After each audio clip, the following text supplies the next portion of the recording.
Hello everyone, welcome to Crown Biology classes. This is Rohit Chaudhary. I hope you all are doing good. और आज के इस lecture में हम पढ़ने जा रहे हैं chapter cell the basic unit of life.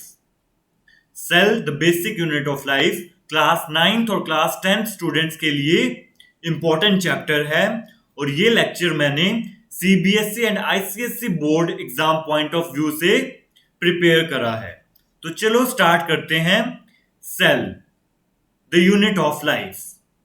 Cell को समझने के लिए सबसे पहले हम एक एवरीडे एग्जाम्पल लेंगे। इसको समझने के लिए चलो हम एक एग्जाम्पल लेते हैं। एक रूम को कंसिडर करना है। अगर हम रूम की बात करें तो उसके अंदर वॉल्स प्रेजेंट होंगी, ठीक है, वॉल से तो रूम बना है। तो अगर हम वॉल की बात करें तो वॉल का बेसिक यूनिट क्या हो सकता है? क्या मुझे कोई बता सकता है? वॉल का बेसिक यूनिट क्या हो सकता है? ब्रिक।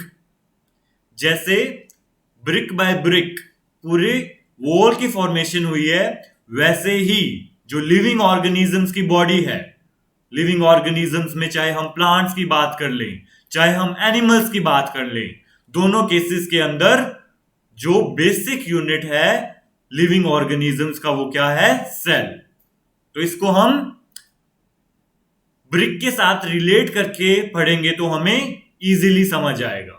तो सबसे पहले हम टॉपिक स्टार्ट करते हैं। What is a cell? सबसे पहले अगर एग्जाम में आपको सेल की डेफिनेशन आती है तो आप कैसे डिफाइन करोगे? So the definition of cell says that the cell is the fundamental structural and functional unit of all living beings. सारे के सारे लिविंग बींग्स का फंडामेंटल स्ट्रक्चरल और फंक्शनल यूनिट क्या है? सेल है। चाहे हम प्लांट्स की बात कर लें, चाहे हम एनिमल्स की बात कर लें, सभी में क्या प्रेजेंट होंगे? सेल्स। सभी की बॉडी किससे बनी होगी? सेल से। अगर हम हमारी बात करें, the body of human beings, it is made up of millions and trillions of cells. तो cell fundamental structural and functional unit है। फंक्शनल यूनिट कैसे है? अगर हम सबसे प्रिमिटिव लिविंग ऑर्गेनिज्म की बात करें जो कि है अमीबा। अमीबा की बॉडी कितने सेल से बनी हुई है? सिंगल सेल्ड ऑर्गेनिज्म है अमीबा। अमीबा की बॉडी एक सिंगल सेल से बनी हुई है। तो वो सिंगल सेल सारे के सारे फंक्शंस परफॉर्म कर सकता है इंडिपेंडेंटली, इसीलिए इसको फंक्शनल यूनिट भी बोला जाता है। So, coming to the next point, it is the smallest part of the body of an organism. Smallest part है, naked eye से नहीं देख सकते. It can only be seen with the help of a microscope, which is capable of independent existence. Independent existence को समझाने के लिए हम फिर से अमीबा की एग्जांपल लेंगे। अमीबा की बॉडी एक सिंगल सेल से बनी होती है और वो सिंगल सेल इंडिपेंडेंट एग्जिस्ट करता है, किसी और सेल के ऊपर डिपेंडेंट नहीं है।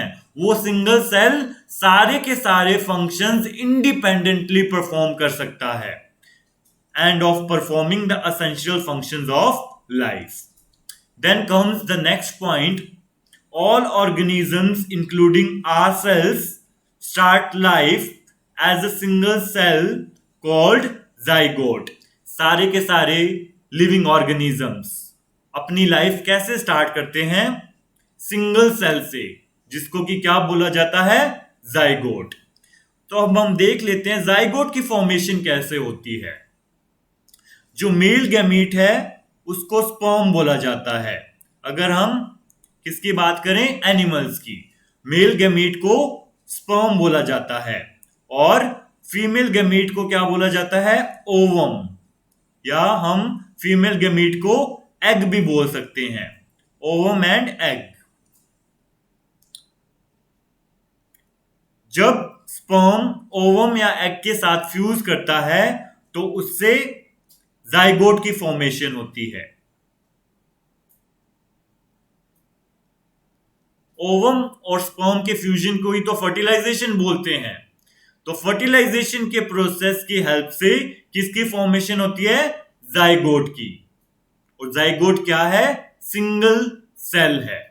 तो सारे के सारे ऑर्गेनिजम्स अपनी लाइफ एक सिंगल सेल से स्टार्ट करते हैं, जिसको कि क्या बोला जाता है, जाइगोट।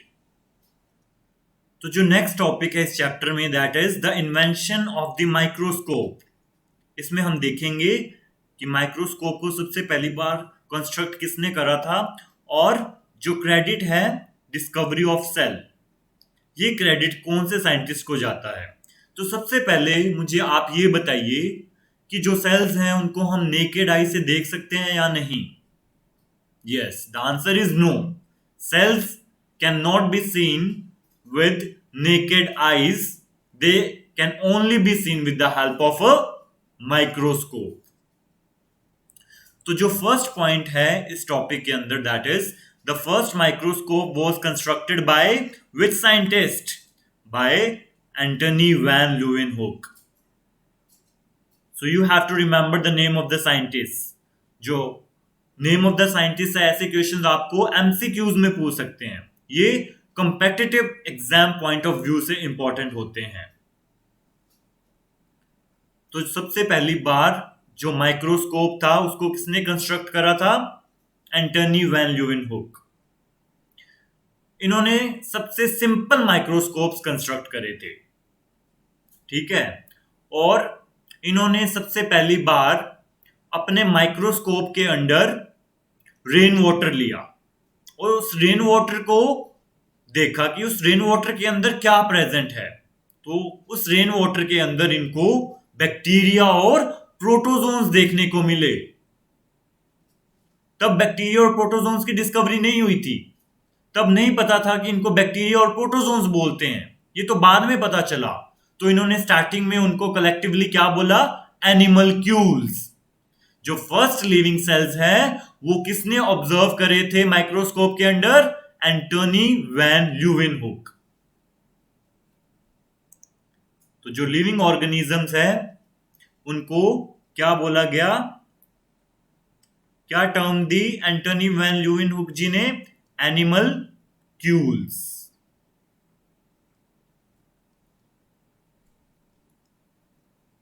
और जैसे कि आप ये देख सकते हैं लेफ्ट साइड में जो ये फोटो है, ये photo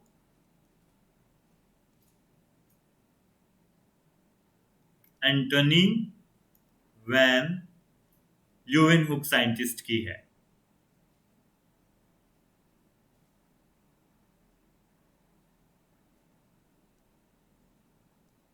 All right, now coming to the next point, that is all his microscopes consisted of a single biconvex lens. अब बाइकन्वेक्स लेंस कौन सा होता है, अगर हम ह्यूमन बीइंग्स की बात करें, हमारी बात करें, जो हमारी आई के अंदर लेंस प्रेजेंट है उसको बाइकन्वेक्स लेंस ही बोला जाता है।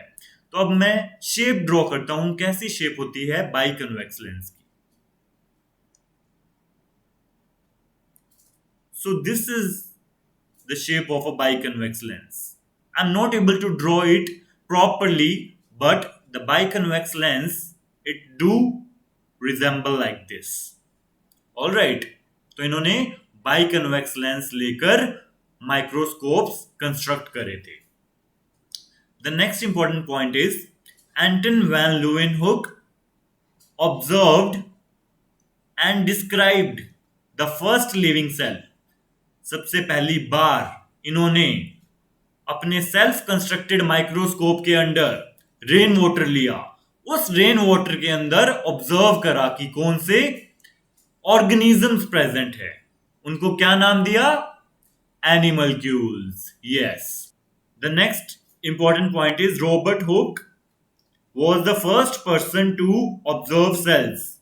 तो सबसे पहली बार सेल्स को ऑब्जर्व किसने करा था, रॉबर्ट हुक जो साइंटिस्ट थे उन्होंने।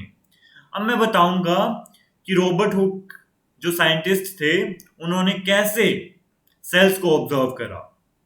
इन्होंने थिन स्लाइसली कॉर्क की।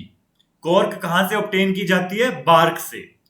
तो क्या आप मुझे बता सकते हो कि बार्क में लिविंग सेल्स होंगे या non living cells, living cell होंगे या dead cell? Yes, dead cells present होते हैं। तो इन्होंने कॉर्क को बार्क से ऑब्टेन करा और उस कॉर्क की थिन स्लाइस ली और उस थिन स्लाइस को माइक्रोस्कोप के अंडर ऑब्जर्व करा, तो इनको बॉक्स लाइक कंपार्टमेंट्स देखने को मिले। कैसे कंपार्टमेंट्स? Box like compartments. अब मैं शेप ड्रॉ कर देता हूं कि कैसे कंपार्टमेंट्स देखने को मिले थे। जैसे मधुमक्खी का छत्ता होता है ना, उसके अंदर कंपार्टमेंट्स होते हैं, वैसे ये कंपार्टमेंट्स देखने को मिले। तो जो ये मैं ड्रॉ कर रहा हूं, ये क्या है? Cell wall. तो क्या है ये? प्लांट सेल्स की सेल वॉल। कॉर्क को कहां से ऑब्टेन किया जाता है? बार्क से। बार्क किसका हिस्सा है? प्लांट्स का, ट्रीज का। ठीक है, तो जो प्लांट की सेल वॉल है बेसिकली उसको ऑब्जर्व करा था, और ये डेड सेल्स थे तो इनके अंदर कुछ भी प्रेजेंट नहीं था। और जैसे मधुमक्खी का छत्ता होता है वैसा रिजेम्बलेंस था इनका। तो जो नेक्स्ट इंपॉर्टेंट पॉइंट है, he observed box like compartments, जो कि मैंने आपको अभी बता दिया, and they are resembling a honeycomb. तो कुछ ऐसा स्ट्रक्चर देखने को मिला जो कि मैं अभी ड्रॉ करने जा रहा हूं। ये कौन सी शेप है? Hexagon shape. तो ये मधुमक्खी के छत्ते की तरह बॉक्स लाइक कंपार्टमेंट्स देखने को मिले थे। और ये बेसिकली क्या है? Plant cell wall. और जो सेल है वो डेड है तो इसके अंदर कुछ भी प्रेजेंट नहीं होगा। तो जो ये लेफ्ट साइड पे आप देख सकते हो पिक्चर, ये है साइंटिस्ट रॉबर्ट हुक की। Let's study the next important topic, that is cell theory. Cell theory में आप क्या पढ़ोगे? कुछ पोस्टुलेट्स दिए गए थे। दो साइंटिस्ट थे, उनके नेम याद करने हैं आपको, और मेन पॉइंट्स या पोस्टुलेट्स याद करने हैं। ठीक है, सबसे पहले आपको पता होना चाहिए जो सेल थ्योरी थी वो किसने प्रपोज करी थी। It was proposed by Theodor Schwann and Matthew Schleiden. So you have to remember both these names. जो थियोडर श्वान थे वो एक जूलॉजिस्ट थे। जूलॉजिस्ट मतलब जिन्होंने एनिमल्स की स्टडी करी हो। ठीक है, और जो मैथ्यू श्लेडन थे वो एक बॉटनिस्ट थे। बॉटनिस्ट मतलब जो प्लांट्स की स्टडी करते हैं। All right, so is it clear to each and every one of you कि जो सेल थ्योरी थी वो Theodore Schwann and Matthew श्लेडन scientist थे, उन्होंने दी थी। तो इसके जो 3 मेजर पॉइंट्स है वो आपको एज इट इज याद करने होंगे। ठीक है, जो इसके मेजर पॉइंट है वो आपको एज इट इज याद करने होंगे। तो अब हम देख लेते हैं कौन से 3 मेजर पॉइंट्स हैं इस सेल थ्योरी के। The first postulate or the first major point of cell theory is the cell is the smallest unit. I think each and every one of you knows about it. The cell is the smallest unit of structure of all living things. ठीक है, इसीलिए तो इसको basic unit of life बोला जाता है। The next postulate is the cell is the unit of function of all living things. जैसे अगर हम स्मॉलेस्ट लिविंग ऑर्गेनिज्म जैसे हम अमीबा और पैरामीशियम की बात करें, तो अमीबा और पैरामीशियम की बॉडी एक सिंगल सेल से बनी हुई है, तो वो एक सिंगल सेल इंडिपेंडेंटली सारे के सारे फंक्शंस परफॉर्म कर पाएगा। अगर हम उससे और एडवांस्ड ऑर्गेनिजम्स जैसे हम मोस्ट एडवांस्ड ह्यूमन बींग्स की बात करें, तो हमारे केस के अंदर जो सेल है वो अपना फंक्शन तो परफॉर्म करेगा, बट वो दूसरे सेल की कोऑर्डिनेशन के साथ फंक्शन परफॉर्म करेगा। ठीक है, the next important postulate is all cells arise from pre existing cells. ठीक है, जो पहले से सेल्स प्रेजेंट है उसके अंदर डिविजन्स होती है, डिविजन्स होने के बाद नए सेल्स अराइज करते हैं। So these are the three main postulates or the main points of cell theory, and this cell theory was given by Theodor Schwann and Matthias Schleiden. Again, I will be repeating the three main postulates. The first one is the cell is the smallest unit of structure of all living things. The second important postulate is the cell is the unit of function of all living things. And the third important postulate is all cells arise from pre-existing cells. So let's have a look at the pictures of the scientist. So this is the picture of Theodor Schwann. तो कोई मुझे बता सकता है कि जो scientist Theodore श्वान है, जिनका मैंने अभी नाम लिखा है इस पिक्चर के नीचे, ये जूलॉजिस्ट है या botanist? Yes, zoologist. And if we do talk about this next picture, this is the picture of Matthias Schleiden. Matthias Schleiden. क्या कोई मुझे बता सकता है जो ये मैंने साइंटिस्ट का नेम लिखा है, ये जूलॉजिस्ट है या botanist? Yes, botanist. Let's study the important contributions of scientists.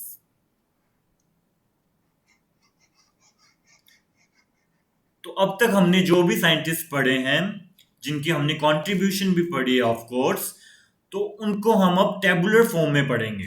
Tabular form में पढ़ेंगे जिससे कि एग्जाम में हमें रिकॉल करने में इजी होगा. ठीक है, इसीलिए अगर आप साथ साथ अगर नोट्स बना रहे हो तो मैं आपको बोलना चाहूंगा कि आप टेबुलर फॉर्म में जरूर बनाओ उसको. ठीक है. So in the year 1665 the scientist named Robert Hooke, he observed the cells in a thin slice of cork for the first time. जो कि मैंने आपको बता दिया, कॉर्क को कहां से ऑब्टेन करा था? बार्क से. और बार्क में डेड प्लांट सेल्स प्रेजेंट होते हैं. तो सिर्फ क्या उन्होंने ऑब्जर्व करा था? प्लांट की सेल वॉल ऑब्जर्व करी थी. ठीक है. और जो सेल्स थे वो एम्प्टी थे, बॉक्स लाइक कंपार्टमेंट्स. ठीक है. जैसे ही रॉबर्ट हुक नाम आए, it should instantly pop up into your mind that the discovery goes to Robert Hooke. ठीक है. Discovery of cell goes to Robert Hooke. The cells were empty and dead and he studied the cells with the help of a primitive microscope. तब इतने advanced microscope नहीं थे. अब तो electron microscope की discovery हो चुकी है, जो कि फाइन से फाइन स्ट्रक्चर को भी मैग्नीफाई कर देते हैं. ठीक है. उस टाइम पे नहीं डिस्कवरी हुई थी, प्रिमिटिव माइक्रोस्कोप की हेल्प से ऑब्जर्व करे थे. ठीक है. In the year 1676 Anton van Leeuwenhoek he used improved microscope. Improved microscope use करे थे और इन्होंने क्या ऑब्जर्व करा था? Nuclei and unicellular organisms. Unicellular organisms को ऑब्जर्व करा था. यूनिसेलुलर ऑर्गेनिज्म जैसे कि प्रोटोजोन्स, बैक्टीरिया, जो कि सिंगल सेल्ड होते हैं. ठीक है. तो मैंने आपको ऑलरेडी बता रखा है कि रेन वाटर लिया था. रेन वाटर को इन्होंने माइक्रोस्कोप के अंदर ऑब्जर्व करा, तो उनके अंदर, उस वाटर के अंदर क्या देखने को मिला? Bacteria and protozoans, and those bacteria and protozoans were nothing but unicellular organisms. In the year 1831, Robert Brown discovered the nucleus. So the discovery of the nucleus in a cell goes to Robert Brown. As a characteristic spherical body, तो थोड़ी round shape होती है अगर आपने cell को observe करा है तो कभी पहले, इन द प्लांट सेल्स. ठीक है. और जो न्यूक्लियस है उसको ब्रेन बोला जाता है सेल का, क्योंकि सेल की जो सारी की सारी एक्टिविटीज है उसको डायरेक्ट और रेगुलेट कौन करता है? न्यूक्लियस. और न्यूक्लियस जेनेटिक इंफॉर्मेशन को भी स्टोर करता है. तो ये बहुत इंपॉर्टेंट सेल ऑर्गेनेल था जिसकी डिस्कवरी किसने की? Robert brown. So in the year 1839 Matthias Schleiden and Theodor Schwann, they gave the cell theory. They co-founded the cell theory. Together they gave the cell theory और cell theory के जो main points क्या थे? All tissues are composed of cells and cell is the basic unit of life. तो earlier जो हमने 3 postulates पढ़े हैं वो आपको एज इट इज याद करने होंगे, ठीक है? सेल थ्योरी के अंदर सिर्फ आपको साइंटिस्ट के नेम याद करने हैं और जो मेन पॉइंट्स है वो याद करने होंगे। तो जैसे कि आप देख सकते हो, जो ये लेफ्ट साइड जो ये पिक्चर है, ये जो साइंटिस्ट थे रॉबर्ट ब्राउन, उनकी पिक्चर है। Robert Brown, discovery of nucleus goes to Robert Brown. तो जो नेक्स्ट टॉपिक है that is cells how numerous. Cells how numerous का क्या मतलब है कि कितने सेल्स प्रेजेंट होंगे। अगर हम लिविंग ऑर्गेनिज्म की बॉडी की बात करें तो उस लिविंग ऑर्गेनिज्म की बॉडी में कितने सेल्स प्रेजेंट होंगे, कितने सेल्स से उस लिविंग ऑर्गेनिज्म की बॉडी बनी हुई है। अगर हम अमीबा की बात करें तो क्या कोई मुझे बता सकता है कि अमीबा की बॉडी के अंदर कितने सेल्स प्रेजेंट है? एक सिंगल सेल से बनी हुई है। दैट्स करेक्ट, एक सिंगल सेल से बनी हुई है अमीबा की बॉडी, इसीलिए उनको यूनिसेलुलर ऑर्गेनिज्म बोला जाता है। अमीबा से थोड़े एडवांस्ड अगर एल्गी की बात करें तो वो ऑब्वियसली सिंगल सेल से नहीं बनी हुई, उनकी बॉडी ज्यादा सेल से बनी हुई है, ठीक है? उससे थोड़े एडवांस्ड अगर हम मोस्ट एडवांस की बात करें जैसे कि ह्यूमन बींग्स, ह्यूमंस की body millions and trillions of cell से बनी हुई है। तो अलग अलग लिविंग ऑर्गेनिज्म में जो सेल्स हैं उनका नंबर अलग अलग होता है। यहां पे एक स्टेटमेंट है, larger an organism greater the number of cells in its body. जितना बड़ा ऑर्गेनिज्म होगा उतने ही ज्यादा सेल्स प्रेजेंट होंगे उसकी बॉडी के अंदर। अगर हम सिंगल सेल्ड ऑर्गेनिजम्स की बात करें, बहुत सारे स्मॉल प्लांट्स और स्मॉल एनिमल्स सिर्फ एक सिंगल सेल से बने होते हैं। जैसे हम एग्जाम्पल ले सकते हैं बैक्टीरिया, ईस्ट एंड अमीबा, ठीक है? फ्यू सेल्ड थोड़े बहुत सेल से बने होते हैं कुछ ऑर्गेनिजम्स, वेरी स्मॉल प्लांट्स और एनिमल्स आ जाते हैं इसके अंदर, जैसे कि स्पायरोगायरा। स्पायरोगायरा एक ग्रीन एल्गी है, वोलवॉक्स भी एक ग्रीन एल्गी है। अब यहां पे एक और कंसेप्ट मैं आपको समझाना चाहता हूं जो कि आपको क्लियर होना चाहिए। वो अगर हम ग्रीन प्लांट्स की बात करें तो उन ग्रीन प्लांट्स के अंदर कौन सी ऐसी पिगमेंट प्रेजेंट है जिसकी वजह से उनका कलर ग्रीन है? बताइए बताइए, कौन सी पिगमेंट प्रेजेंट है? क्लोरोफिल। वैसे ही अगर हम ग्रीन एल्गी की बात करें तो ग्रीन एल्गी के अंदर जो ग्रीन कलर आता है that is due to the presence of a pigment known as chlorophyll. Alright, multicelled organisms भी हो सकते हैं, millions and billions of cell से बने होते हैं, जैसे कि ह्यूमन एंड मैंगो। ऑलराइट, तो लेफ्ट साइड में हम ईस्ट सेल देख सकते हैं। ईस्ट एक सिंगल सेल से बना होता है और ये इसका स्ट्रक्चर है, सेल वॉल है, न्यूक्लियस है, mitochondrion, membrane, vacuole and cytoplasm. So जैसे जैसे हम आगे बढ़ेंगे तो ये mitochondrion, nucleus, membrane, vacuole, cytoplasm, cell wall, इनको डिटेल में स्टडी करेंगे, ठीक है, इसी चैप्टर के अंदर। और जो ये पिक्चर है ये है स्पायरोगायरा की। स्पायरोगायरा क्या है? स्पायरोगायरा एक ग्रीन एल्गी है, ठीक है? ग्रीन एल्गी को बोलते हैं स्पायरोगायरा। और ये ग्रीन कलर किसकी वजह से है? Due to the presence of which pigment? Chlorophyll. तो अगला टॉपिक है सेल्स हाउ स्मॉल। तो ये टॉपिक पढ़ने से पहले मैं एक क्वेश्चन पूछना चाहता हूं कि हमारी बॉडी के अंदर जितने भी सेल्स प्रेजेंट है क्या सारे के सारे सेल्स सेम साइज के होंगे? The answer is no. तो अब हम देखेंगे कि हमारी बॉडी के अंदर जो सेल्स प्रेजेंट है उनका साइज भी डिफरेंट होता है, ठीक है, और उनकी शेप भी अलग होती है। Cells are very small and are seen only with microscope, this you already know. Alright, smallest cells bacteria, तो यहाँ पे मैं क्वेश्चन पूछना चाहता हूं जो अभी हम पढ़कर आए हैं। कौन से साइंटिस्ट थे जिन्होंने सबसे पहली बार रेन वाटर लिया और उसको ऑब्जर्व करा under his self constructed microscope? Antony van Leeuwenhoek, उन्होंने ऑब्जर्व करा था। ठीक है। और बैक्टीरिया, प्रोटोजोन्स और भी कुछ छोटे ऑर्गेनिजम्स को उन्होंने ऑब्जर्व करा और उनको क्या नाम दिया? एनिमल्क्यूल्स। और हमारी बॉडी के अंदर जो स्मॉलेस्ट सेल्स है वो है red blood cells. Red blood cells also known as erythrocytes, और सिंपली इनको हम क्या बोल सकते हैं? आरबीसीज।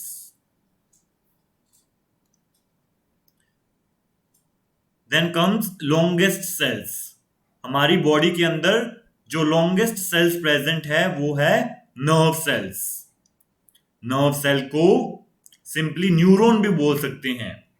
तो जो न्यूरॉन या नर्व सेल है that is the structural and functional unit of nervous system.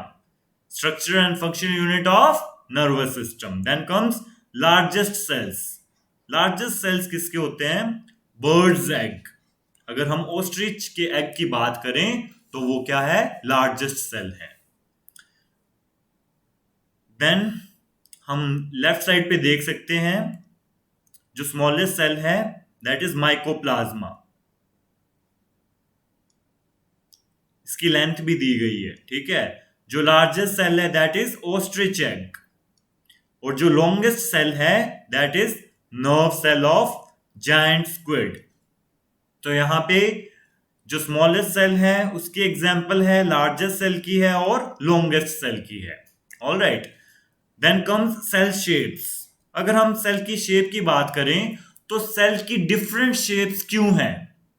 ताकि वो उसकी फंक्शनल रिक्वायरमेंट को सूट कर सके, फंक्शन की एफिशिएंसी को बढ़ा सके। इसीलिए जो सेल्स है उनकी शेप डिफरेंट होती है। ठीक है। To suit functional requirement, cells vary greatly in shape.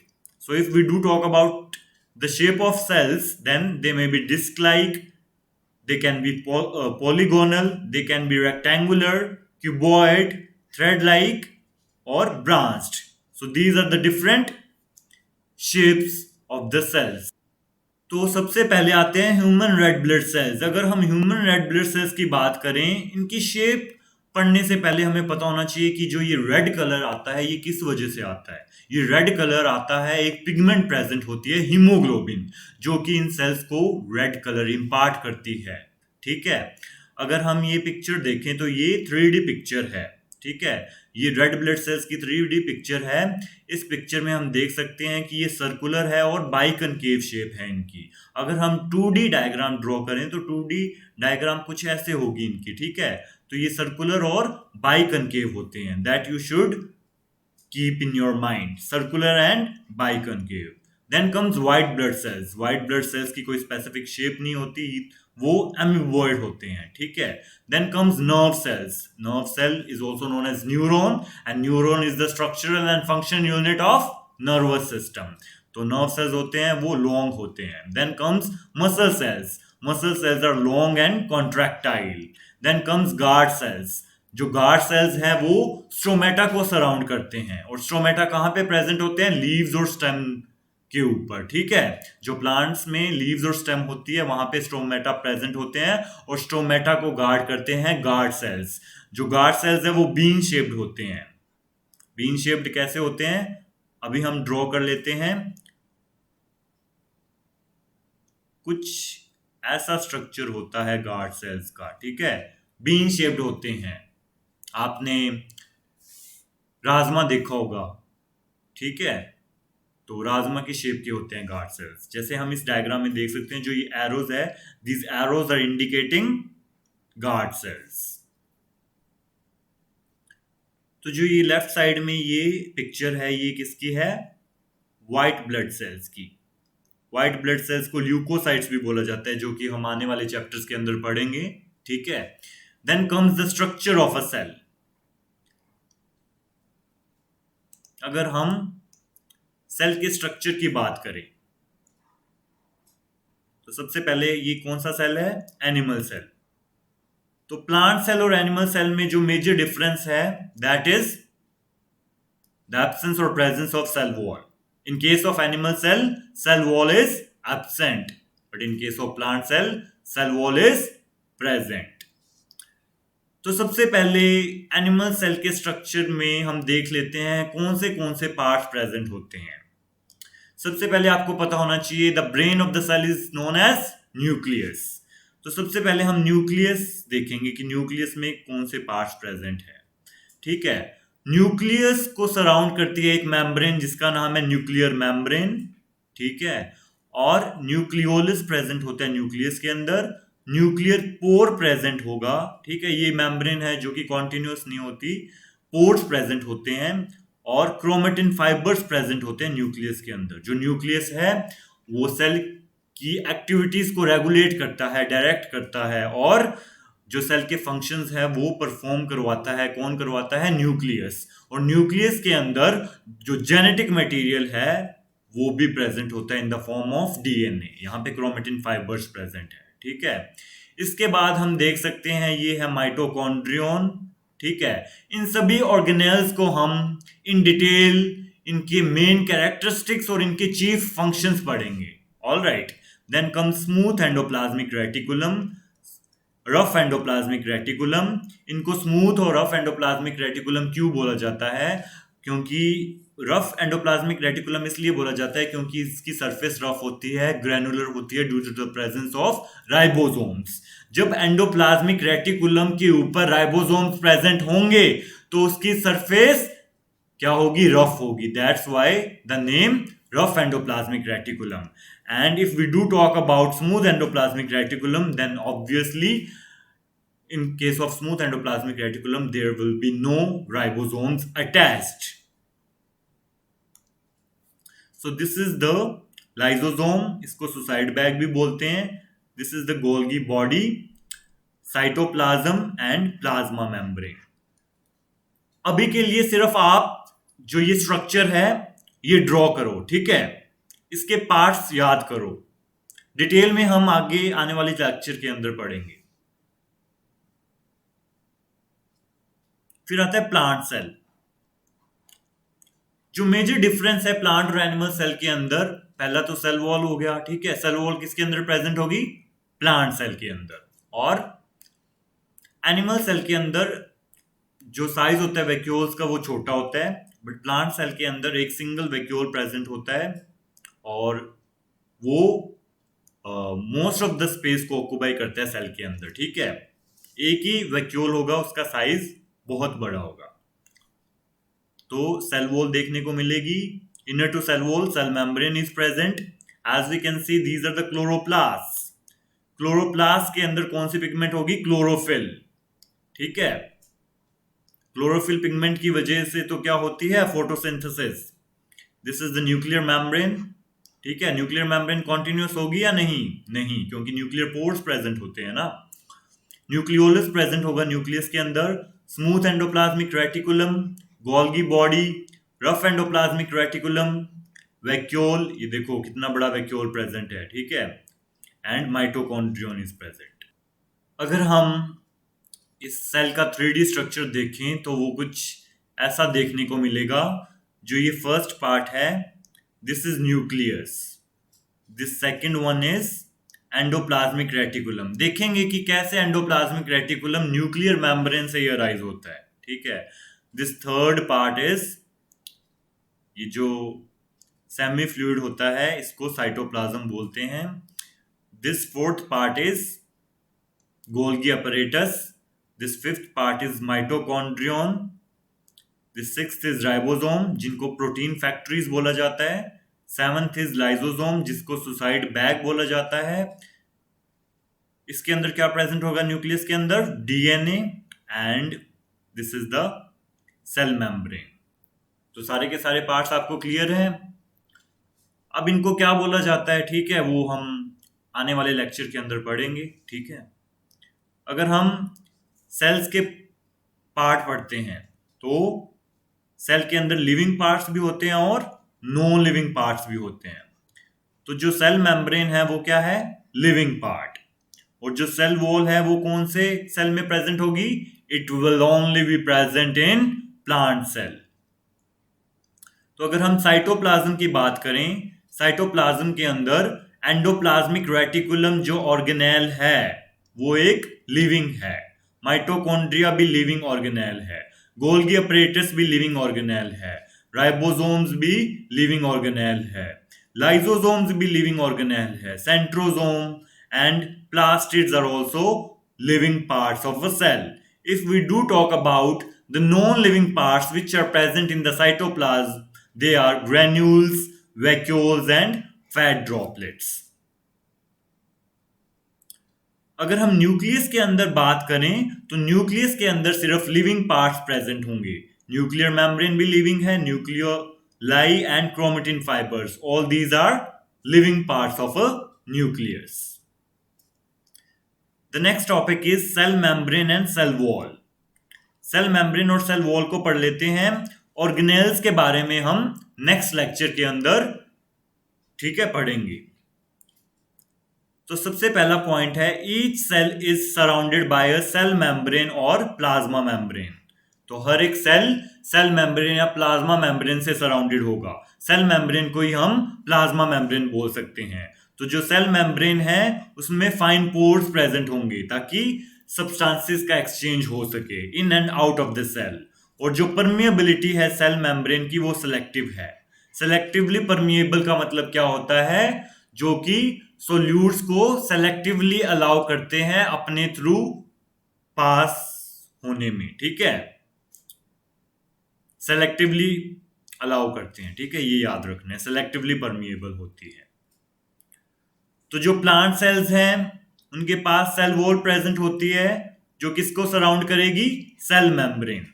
Inner to the cell wall cell membrane और प्लाज्मा मेम्ब्रेन इज प्रेजेंट।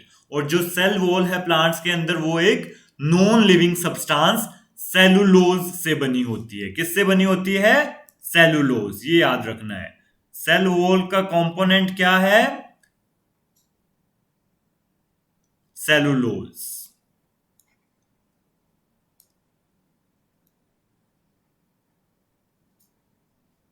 ये याद रखना है आपको। ठीक है, then the next point is the cell wall gives shape and certain degree of rigidity to the cell. ठीक है, तो ये किसके अंदर पॉसिबल होगा? सिर्फ प्लांट सेल्स के अंदर, क्योंकि सिर्फ प्लांट सेल्स के अंदर सेल वॉल प्रेजेंट होती है तो प्लांट सेल्स को शेप और रिजिडिटी प्रोवाइड करेंगे। The cell wall is freely permeable. So you have to note this point that the cell wall is freely permeable, मतलब हर तरह के सोल्यूट्स को अलाउ करेंगे, ठीक है, पास होने में। ठीक है, बट अगर हम प्लाज्मा मेम्ब्रेन या सेल मेम्ब्रेन की बात करें तो वो क्या होती है? Selectively permeable. So if we do talk about the last part, that is cytoplasm. Cytoplasm is a semi-liquid substance. Semi-liquid substance होता है जिसके अंदर की ऑर्गेनेल्स embedded होते हैं। ठीक है, ऑर्गेनेल्स embedded होते हैं। अगर हम 3D एनिमेशन में देखें तो जो ऑर्गेनेल्स है वो इस सेमी लिक्विड सब्सटेंस के अंदर मूव करते हैं, वो फिक्स्ड नहीं होते। ठीक है, it occupies most part of the cell. जो साइटोप्लाज्म है वो most part of the cell को ऑक्युपाई करता है। सेल मेम्ब्रेन के अंदर ज्यादातर जो केमिकल रिएक्शंस है वो साइटोप्लाज्म के अंदर ही होती है। ठीक है, और जो लिविंग साइटोप्लाज्म है वो हमेशा एक मूवमेंट शो करता है, is always in a state of some movement. So I am repeating the points of the cytoplasm. Cytoplasm is a semi-liquid substance. It occupies most part of the cell within the cell membrane. Many chemical reactions take place in the cytoplasm. Living cytoplasm is always in a state of some movement. So ending this video lecture on a positive note, this is a quotation that is said by Lord Krishna.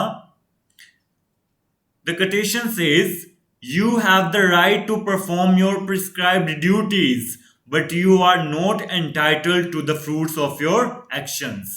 I repeat, you have the right to perform your prescribed duties, but you are not entitled to the fruits of your actions. Thank you so much for watching.